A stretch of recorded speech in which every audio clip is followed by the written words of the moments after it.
আসসালামু আলাইকুম রহমতুল্লাহি ওবরাকাতু। কেমন আছেন সবাই? আশা করি যারা ভিডিও দেখতেছেন সবাইকে স্বাগতম আমার এই ছোটো ইউটিউব চ্যানেলে। তো আজকে যে বিষয় নিয়ে আলোচনা করবো সেটা হচ্ছে যে কুফরি মরণ বান, যে বানের মাধ্যমে আপনি আপনার শত্রুকে শেষ করে দিতে পারবেন সারা জীবনের জন্য। সে মারা যাবে 100% গ্যারান্টি দিলাম। তো এটা সম্পূর্ণরূপে কুফরি কাজ, আপনার বাংলাতে রূপান্তরিত করা নকশা। এটা কিন্তু আরবি নকশা, এটাকে বাংলাতে রূপান্তরিত করেছি। অনেকে আরবি লিখতে জানেন না বা পারে না, তো তাদের ক্ষেত্রে এটা খুব সুবিধাজনক একটি নকশা, খুব সহজ নকশা, পরীক্ষিত নকশা। আপনারা যারা আমার রেগুলার ভিডিও দেখেন তারা খুব ভালো করেই জানেন যে আমি পরীক্ষিত তদবির ছাড়া আপনাদের কোনো কিছু দেই না। তো এটাই নকশার মাধ্যমে মাত্র 5 ঘন্টার মধ্যে আপনি আপনার শত্রুকে শেষ করে দিতে পারবেন। 5 ঘন্টার মধ্যে ওই শত্রু যেখানে যে অবস্থায় থাক না কেন ওখানেই ধরফড় করতে করতে মারা যাবে। এটা পরীক্ষিত তদবির, এটা গ্যারান্টি সহকারে আমি বলে দিলাম। 100% সফলতা অর্জন করতে পারবেন এই নকশার পিছনে। তো এই নকশার পিছনে দুইটা জিন আছে, একটা হলে তো সেটা আলাদা হিসাব পায়, এটার পিছনে দুইটা জিন আছে। আপনি যখন সঠিক নিয়মে সঠিকভাবে কাজটি করবেন তখন আপনার কাজটি সম্পূর্ণ করে দিবে। তো একটা জিন আছে যেটা বশীকরণের জন্য, অশ্লীল বশীকরণ বলা যায়, ওই বশীকরণের কাজ করে দেয়, এবং আরেকটা জিন আছে সেটা বানের কাজ করে দেয়। এই নকশা দিয়ে কিন্তু দুইটা কাজ হয়। তো এর আগেও আমি বশীকরণের ভিডিও দিয়েছি এই নকশার মাধ্যমে। তো আজকে কিভাবে আপনার শত্রুকে বান মেরে শেষ করে ফেলবেন সে বিষয় নিয়ে আজকে আলোচনা করব আপনাদের সাথে।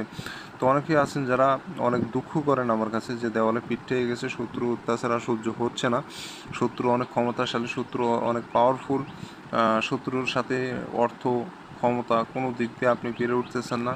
তো এমনভাবে অনেক দর্শক আছেন যারা আমার কাছে আফসোস করেন। তো তাদের জন্য আজকের এই ভিডিওটি। আপনি চাইলেই ওই শত্রুকে অল্প সময়ের মধ্যে, মাত্র 5 ঘন্টার মধ্যে দুনিয়া থেকে বিদায় করে দিতে পারবেন সেই শত্রুকে। তো সম্পূর্ণ ভিডিও দেখতে থাকুন, একটু টানবেন না, কারণ একটু 19-20 করলে কিন্তু কাজ হবে না, হিতে বিপরীত হওয়ার সম্ভাবনা রয়ে যায়। আপনি শত্রুকে মারার জন্য আপনি কাজটি করতেছেন, উল্টা আপনার উপর বান প্রয়োগ হয়ে আপনি মারা যেতে পারেন। তো বিষয়টা এরকম। তো ভুল করা যাবে না, ভুল করলে আপনার ক্ষতি হওয়ার সম্ভাবনা রয়েছে। আর আমি যে নিয়ম বলে দিব সেই নিয়ম যদি অক্ষরে অক্ষরে পালন করতে পারেন, সেই নিয়মে কাজ যদি করতে পারেন, তাহলে আমি গ্যারান্টি দিলাম আপনার বিন্দু মাত্র কোনো ক্ষতি হবে না, আপনার শত্রু শেষ হয়ে যাবে। তো আমার চ্যানেলে নতুন এসে থাকলে অবশ্যই চ্যানেলটি সাবস্ক্রাইব করে পাশে থাকা বেল আইকনে ক্লিক দিয়ে অল নোটিফিকেশন অন করবেন। তাহলে এরকম আরও নতুন নতুন বান বশীকরণ, জিনপরি সাধনা থেকে শুরু করে বিভিন্ন ধরনের টোটকা, তদবির, মন্ত্র, বিভিন্ন ধরনের জিনিস শিখতে পারবেন। তো আমি যে ভিডিওগুলো আপলোড করে থাকি, এগুলো নিত্য নতুন ভিডিও আপলোড করে থাকি, যেগুলো আপনাদের দৈনন্দিন জীবনে অনেক উপকারী হবে এবং কার্যকরী হবে। অবশ্যই আমার সাথে থাকবেন। আর আমি যেভাবে কাজ বুঝায় দিই অন্য কোনো তান্ত্রিক এভাবে বুঝায় দেয় না। যারা রেগুলার ভিডিও দেখেন তারা জানেন, আর যারা নকশা চিনেন, জানেন, বোঝেন, তারা এই নকশা দেখেই বুঝতে পারছেন এই নকশার ক্ষমতা কতটুকু। তো বেশি কথা বলবো না, আর চলুন মূল ভিডিও শুরু করি। তো এই কাজটি করার জন্য আপনাকে যেটা করতে হবে সেটা হচ্ছে সাদা কাগজ সংগ্রহ করতে হবে এবং লাল কালি সংগ্রহ করতে হবে এবং একটা স্কেল সংগ্রহ করতে হবে। তো যে যে কাগজের উপর লিখবেন, কাগজটা যেন সাদা কাগজ হয়, সাদা কাগজের উপরে লাল কালি দিয়ে সম্পূর্ণ নকশা আপনাকে লিখতে হবে। স্কেল দিয়ে ঘর টেনে, কুশি টেনে যেভাবে আছে ঠিক একরূপভাবে আপনি সম্পূর্ণ নকশাটা কমপ্লিট করে ফেলবেন, এবং যে সংখ্যাগুলো দেওয়া আছে সেই সংখ্যাগুলো সঠিকভাবে আপনাকে দিয়ে দিতে হবে। প্রথম ঘরের লক্ষ্যগুলো দেখতে পাচ্ছেন 2, 5, 8, 11, 1, 12, 1, 7, 3, 9, 10, 12। তো এই সংখ্যাগুলো দিয়ে দিবেন। আপনাদের সুবিধার্থে আমি উচ্চারণ করে বলে দিলাম। তো এই সংখ্যাগুলো আপনি সঠিকভাবে বসায় দিবেন। তো যখন নকশা লিখবেন, আপনার আশেপাশে যেন কেউ না থাকে, নিরিবিলি জায়গায় বসে সম্পূর্ণ নকশাটা কমপ্লিট করবেন। নকশা লেখার সময় অন্য কোনো বিষয় ভাববেন না, সমস্ত মনস্থির মনস্কামনা আপনাকে নকশার মধ্যে মনোনিবেশ করতে হবে। এবং নকশা যে কাগজের উপরে লিখবেন সেই কাগজটি পাক পবিত্র, পরিষ্কার পরিচ্ছন্ন কাগজ হতে হবে। কাগজের উপর কোনো প্রকার নোংরা আবর্জনা বা ময়লা কোনো কিছু যেন না ভরে থাকে। এক কথায় পবিত্র কাগজের উপরে সম্পূর্ণ নকশাটা আপনাকে লিখতে হবে। এমনকি আপনাকে নিজেও পাক পবিত্র থাকতে হবে, যে জায়গায় বসে নকশা লিখবেন জায়গাটাও যেন নোংরা না হয়, পবিত্র জায়গা হয়, এমন জায়গায় বসে আপনি সম্পূর্ণ নকশাটা কমপ্লিট করবেন। তো বন্ধুরা, যখন নকশা অঙ্কন করবেন এই নকশাটা অবশ্যই 5 মিনিটের মধ্যে কমপ্লিট করতে হবে। 5 মিনিটের 1 সেকেন্ড যদি বেশি সময় লাগান তাহলে কিন্তু নকশা কাজ করবে না।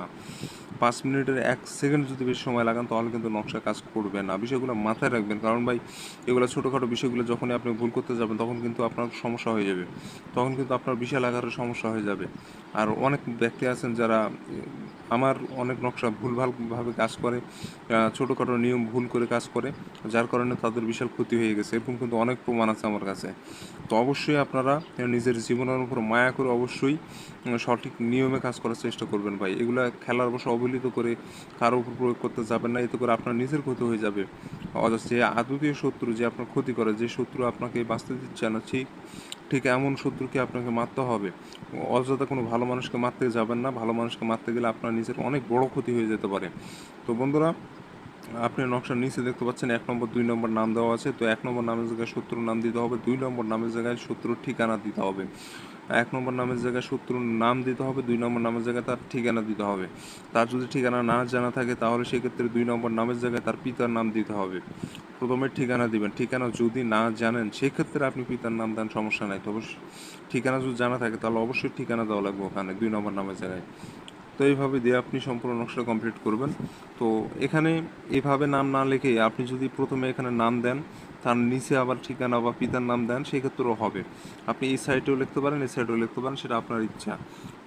তো এইভাবে সম্পূর্ণ নকশা কমপ্লিট করে ফেলবেন। কমপ্লিট হয়ে গেলে এই নকশাটা আপনাকে পানিতে ফেলে দিতে হবে। যে কোনো পানিতে ফেলে দিবেন, তবে পুকুর হলে বেশি ভালো হয়। পুকুর, নদী, যে কোনো জায়গায় ফেলতে পারবেন, তবে জলাশয়টা একটু যেন বড় হয়। বড় জলাশয়ে আপনি ফেলে দিবেন। অযথা বালতিতে পানি পুরা করে বালতির মধ্যে ফেলে দিবেন, তাহলে কিন্তু হবে না। কোনো এক জলাশয় ফেলতে হবে। নদীও হতে পারে, পুকুর হতে পারে, দিঘি হতে পারে, এরকম জলাশয়ে ফেলতে পারেন। তো এইভাবে ফেলে দিবেন, আপনার কাজ শেষ। আপনি 5 ঘন্টার মধ্যে আপনি কাঙ্ক্ষিত ফলাফল আপনার হাতের মুঠে পেয়ে যাবেন। তো এই ছিল মূলত বিষয়। তো যারা অনুমতি নেবেন, অনুমতি নেওয়ার জন্য একটা নিয়ম আছে ভাই। এই নিয়ম পরিপূর্ণ করলে আপনি অনুমতি পাবেন। সেটা হচ্ছে কি, চ্যানেল সাবস্ক্রাইব করতে হবে, কমেন্টের নাম লিখে দিয়ে যেতে হবে আপনার নিজের, তাহলে অনুমতি পেয়ে যাবেন। তো চ্যানেল সাবস্ক্রাইব না করলে অনুমতি পাবেন না। অনুমতি নিতে গেলে আপনাকে চ্যানেল সাবস্ক্রাইব করে কমেন্টের নাম লিখে দিতে হবে, দিয়ে তারপর আপনি কাজ শুরু করে দেন। আমার মুখ থেকে অনুমতি নেওয়া লাগবে না। যারা চ্যানেল সাবস্ক্রাইব করে কমেন্টের নাম লিখেছে ওদেরকে অনুমতি দেওয়াই আছে। তো আশা করি বুঝতে পেরেছেন। স্ক্রিনে যে নম্বর, এটা আমার ইমো নম্বর, যে কোনো প্রয়োজনে যোগাযোগ করতে পারবেন। ভালো থাকবেন, সুস্থ থাকবেন। দেখা হচ্ছে পরবর্তী কোনো এক নতুন ভিডিওতে।